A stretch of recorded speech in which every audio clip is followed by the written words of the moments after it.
What's poppin', fight fans? It's me, I9s. Welcome back to the channel, and today we're going to be breaking down Rozenstruik versus Almeida. Full card predictions for every single fight, starting for the prelims, ending with the main event, being Rozenstruik versus Almeida, of course. And let's just get straight into these predictions. This is the 16th UFC card of the year, and I'll give you guys my stats so y'all know how I'm doing overall at the end of the video. But first fight up, we got Jessica Rose Clark taking on Tainara Lisboa. Might have just butchered your name, and I'm sorry.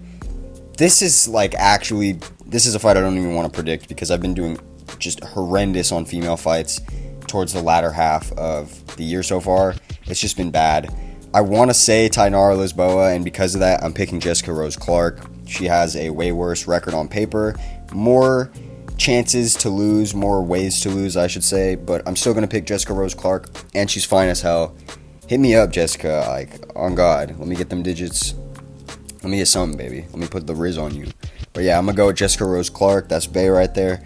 Next up, we got Brian Battle taking on Gabe Green. I really like Brian Battle. I would say I'm a fan of Brian Battles. He won me over on The Ultimate Fighter. If you look at his body transformation too, this picture isn't updated because he's blonde now. He's gotten jacked over time, and he used to have a weird gyno titty, but he's really formed a strong looking body, and he's only lost to Renat, whatever the fuck his name is, and that was a fight that he honestly probably shouldn't have taken yet. It was a big jump up. So with all of that in mind, I'm gonna lean towards Brian Battle. Gabe Green can get this done, but he's always playing catch up. Next up, we got Ji Yeon Kim taking on Mandy Bohm. I'm gonna pick Ji Yeon Kim. Don't be surprised if it ends up being Mandy Bohm live, because that's how it be when I pick these fights. I don't know why. It's just been some female curse. But yeah, Ji Yeon Kim, she's a little bit better on the feet. I just feel like she'll be leading the dance, probably win a unanimous decision, 30-27. I don't really see any area where she's going to be getting worked. Maybe in the clinch up against the cage, if it's really boring and Mandy Bohm just holds her there and maybe goes for some takedowns. But I don't see her being able to outstrike her on the feet at all. So I'm going to go with Ji Yeon Kim. Next up on the prelims, we got Cody Stamann taking Douglas Silva de Andrade. Cody Stamann low-key lost his last fight. Let's be real. I thought Luan Lacerda beat him. Maybe that's debatable. I don't know. Whatever y'all want to go with it. But I thought Cody Stamann lost, and to be honest, he's just not been looking as good as he did back in 2020. Maybe it's because of the people he's been fighting now, but if Douglas Silva de Andrade catches him on the feet, it's going to be bad for him. I don't see him outstriking Douglas. And if it goes to the ground, Cody has better wrestling, but Douglas has better jits. So I think I'm going to have to go with Douglas Silva de Andrade here.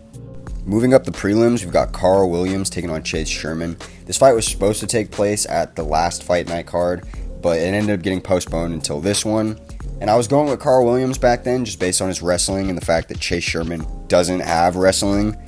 And I'm still going to. In fact, my prediction only feels more secure now that it's not as short notice of a bout. Short notice for heavyweights, Chase Sherman has a lot more of a shot against a wrestler. But now that there's been more time for this, I think this is Carl Williams, easy in the bag. Probably going to be a TKO with ground and pound in the second or third round. But I also wouldn't be surprised if it was just a unanimous decision and he just out-wrestled him, outpaces him, probably gets struck up on the feet a little bit, but wins overall. Next up, down the prelims, Matt the Immortal Brown taking on Court McGee. And this is the prelim headliner. It's really hard to ever count out Matt the Immortal. He's just that guy, and especially when it comes to these types of matchups where he's fighting other vets, he does really well in them. But Court McGee is a bit, I don't know if he's younger, but I feel like he has a lot less fight miles, or at least a little bit less fight miles. I'd have to go back and really check that out. But he has less losses, and I also feel like he's a lot more durable. And I'm only ever sourcing the amount of losses people have because it gives me insight on how they can be beaten, Sometimes there's some context around it. Sometimes they just fought one of the best in the world. And other times you can really get an idea of what a fighter's weakness is. With Matt Brown, it's just his age. So I'm going to go with Court McGee. Now into the main card, Tim Means taking on Alex Morono. I'm nervous for this pick. I'm going to go with Alex Morono, even though I can see a path to victory for Tim Means using that jab and piecing him up on the feet at range.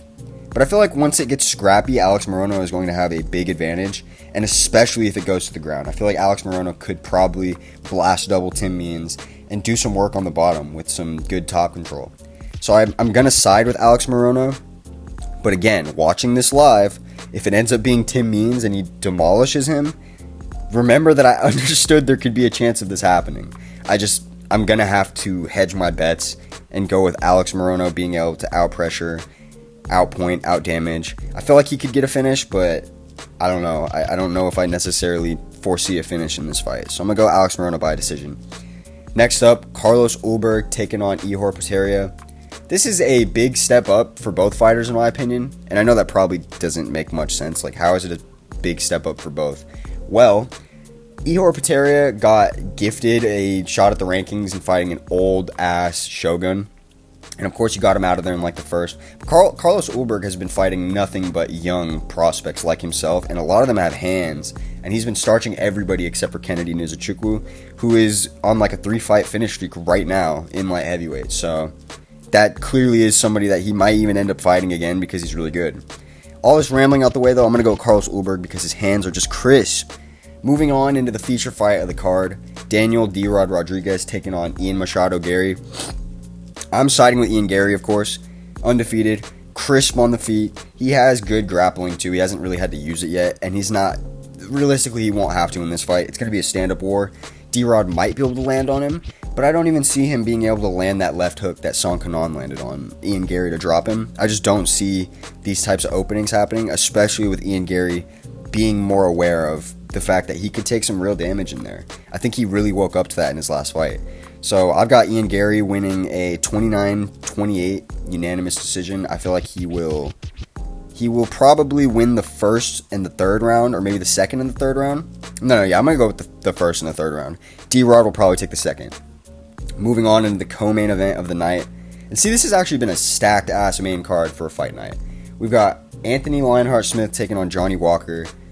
This is difficult because my brain tells me Anthony Smith, but my heart's telling me Johnny Walker, bro. That ridiculous athleticism. He just seems really coachable because his mindset is so fluid. And what I'm saying, I know that sounds vague, but when I say that, I mean he just seems so content with life and his position in life and the people he has around him and what he does for a job. I just think he's so happy in it. And I really feel like that changes how you fight in the octagon. You're a lot more coachable. You're a lot more willing to take risks. You're not as scared to be flatlined. And he doesn't really face much of a risk of being flatlined in the first place. I don't see Anthony Smith really having... He can knock him out for sure, but I don't know. I don't see it happening. I feel like Johnny Walker is going to put together a streak now, and he's going to win. Next up, main event time. Jairzinho Rozenstruik taking on Jailton Almeida. Let me slow down right here. Let me catch my breath real quick. I've been going at a rapid pace for this card. Jailton Almeida is different. Been saying it since I started this channel. Been telling my homies this since way back in the day. Jailton Almeida is a future champ. He could demolish light heavyweight and heavyweight. I have no fucking doubt in my mind about that. He could do it right now. He really could. Heavyweight, he's going to have a little bit harder of a time. And this fight even, I think, will be the catalyst to show us if he's ready for that top 5 or if he's not. We saw him get clipped a little bit against Shamil Abdurakhimov. And even though it was only a little bit and it was by somebody that's a grappler, that's what makes me feel like Jairzinho can put some hands on him. Maybe even hurt him, maybe drop him. And we know the power Biggie Boy has, so he could easily put him out if he's able to connect even once. But Jailton Almeida is durable. He hasn't really taken damage in his career. Only been finished once, way back. He's just been on a monstrous streak, and that confidence, that momentum, it's really hard to fight against, especially when you're not like a natural grappler at heart. It's not your base. It's not Jairzinho's base. He's going to get more tired than Jairzinho. He's going to get a lot more tired than Jailton, I feel like. He's going to have a lot harder of a time when it does get to those grappling exchanges. And even on the feet, I could see him gassing out before Jailton does. I really can, just because of their body types. So for me, this is kind of like, honestly, this might even be the lock of the card. Main event fight might be the lock of the card for me. Yeah, no, fuck it. You know what? I'm going on a whim. This is my lock of the card. I think Jailton Almeida is going to go 5-0 in the UFC after this. I think this is going to propel him into the mainstream fans' eyes, and the media is going to be talking about him a fuck ton after tomorrow night. I just have a gut feeling about all of this. So far, I'm 7-8 in main event predictions, which might sound bad because it's negative.